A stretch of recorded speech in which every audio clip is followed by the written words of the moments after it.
Hi everyone. Sorry I've been a bit radio silent on doing videos. I don't know, I hit a bit of a bad patch and I just didn't really have anything to say. I didn't really know what to talk about because I couldn't even really say much to myself. Um, but I'm feeling okay today, so I thought that I would share what's helping me feel a little bit better. I was going to see if I can prop this up so I don't have to hold it.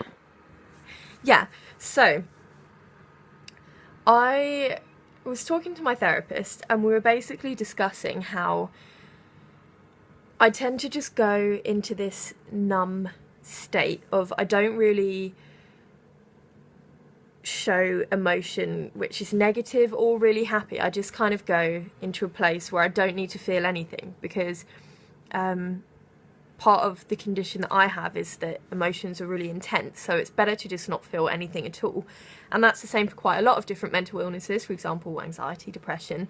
It's just easier to switch it all off, not pay attention to it, because we kind of get told that showing outrageous emotions or emotions that are more than just quite sort of borderline is bad, you know, like to be overly happy or to be really angry at someone or really upset. It's not, I don't know whether it's like a British thing or I'm not really sure, but I've always grown up around that.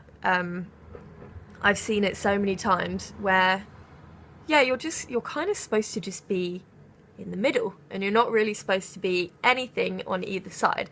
And I really disagree with that. And so I was talking to my therapist and I was saying how I do this, and then that means that I don't connect to anything that's going on. I'm just stuck in this kind of numb mindset of, you know, to feel anything is bad. I can't show my emotions to anyone, it will scare them off, or people just won't really get it. And then you don't go anywhere, like you don't move forward, you don't move back, you just exist, and that's not okay to just exist. So what I decided to start trying to do since that therapy session, which was last week, is to just go with whatever my emotions are. So whether I think they're bad, unfair, or whatever, I'm still just going to go with it. So if I'm angry, even if it's for the wrong reason or no apparent reason, I'm going to be angry. If I'm happy, I'm going to go with it.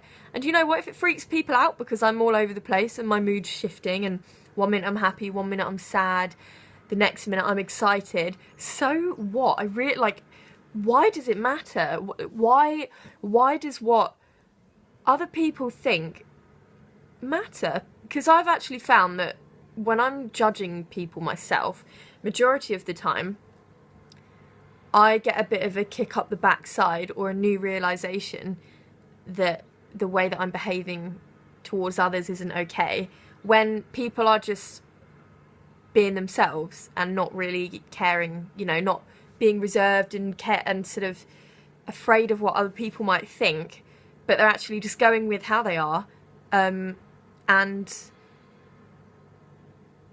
almost, it sounds wrong to say, but not taking into consideration what other people might think or feel about it. Because obviously taking into consideration people's thoughts and feelings is very important, but not when it comes to just being you. I mean, obviously, if when you get angry, you're unfair to somebody or you say something, then apologise. That's another part of it, is learning about remorse as well. So, you know, because it can be very easy to just cut off feeling like we've done something wrong, and to just ignore it. But again, that's going with your, you know, to go with your feelings and how you're doing. If you're feeling a bit guilty or a bit remorseful, feel it and then go and sort it out. I can't see how it can be a bad thing. And then the more that you go with just how you are, the more free you feel, and then you connect more to your inner self, and then actually your emotions and how up and down you are can even out a little bit, where you're connecting with how you're doing, but it's not so extreme. I mean, it might be different for like obviously, you know, conditions like bipolar or other mental health conditions, they're very different to what I experience personally. So I'm going off of what, you know, with the condition that I have, but I'm sure you can take away something from this and relate it to how you're doing. And even if you don't even have anything, you know, there's no mental health issue at all, just to go with who you are and to connect with yourself, I think is so valuable.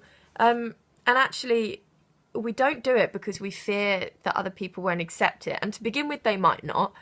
But actually, you might just teach people a lesson.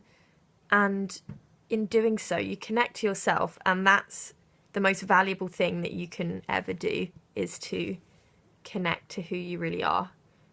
Because without it, you can't, if you can't love yourself, you can't love other people effectively.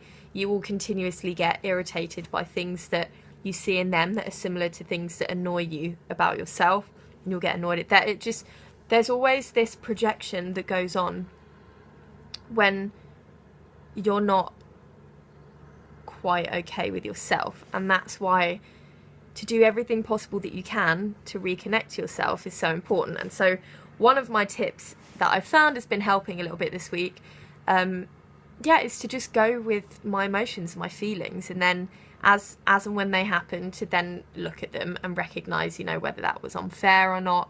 But at least, you know, even if I was unfair to someone because I got angry for no reason whatsoever, but I just went with it, then at least I'm still feeling something, and then at least I can recognize it, learn, apologize, and move on, you know?